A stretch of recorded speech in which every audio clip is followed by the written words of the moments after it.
the soundtrack to my reading rebellion. It's 1990. I go to record stores almost every weekend to hang out with metalheads and check out the latest releases. The new albums by Suicidal Tendencies and Creator have a sticker that reads Parental Advisory. I ask the store owner what that's about, and he says, the lyrics probably have some bad words.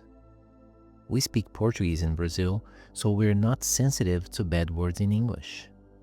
To Brazilian teenagers, those stickers were simply an invitation to buy the album and hunt for the bad words. It's the best way to learn a new language, isn't it? Continuing my journey of taking the Read to League challenge, the next activity invited me to read a banned book. It didn't have to ask me twice, but it kinda did. For any important lesson, any idea that has the power to help you hone your wisdom and better yourself, there exists a group of people whom it threatens. The activity made me think of close-mindedness. What are people close-minded about? What gets them offended and why? What about me? What gets me offended and why?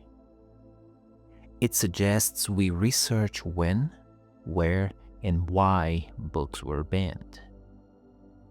Being born and raised in one country and spending several other years in another exposed me to different perspectives. Before taking the challenge, I couldn't think of any book I had read that had been banned. So I looked at the list of suggestions and picked one.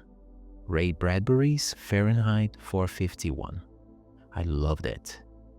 Books are burned and people are turned into thoughtless creatures surrounded by their massive TV screens. This book was released in 1953.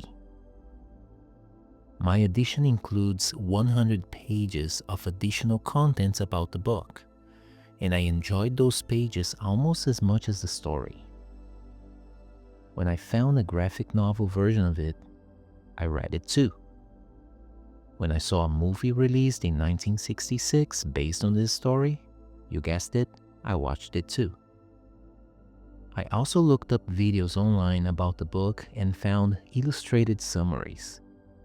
Some comments in those videos caught my attention. Some viewers watched the summary because they had an upcoming school test about the book, which they hadn't read. Others did read the book but hated it because they had to. I could relate to that. I hated any book I was told I had to read in school.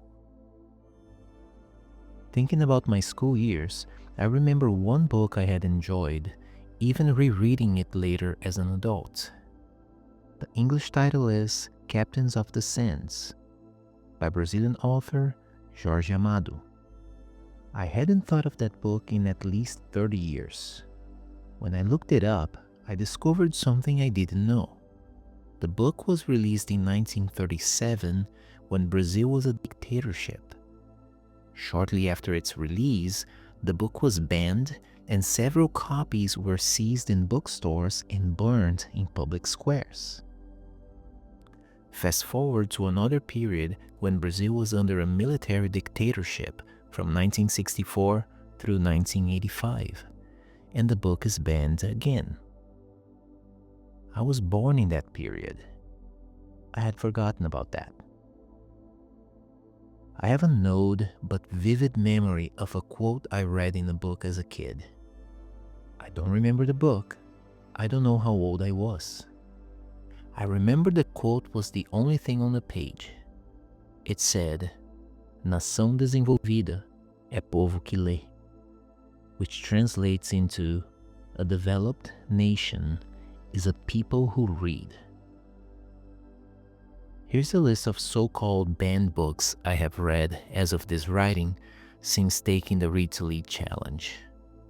Fahrenheit 451 by Ray Bradbury, 1984 by George Orwell, Animal Farm by George Orwell, Brave New World by Aldous Huxley, The Alchemist by Paulo Coelho.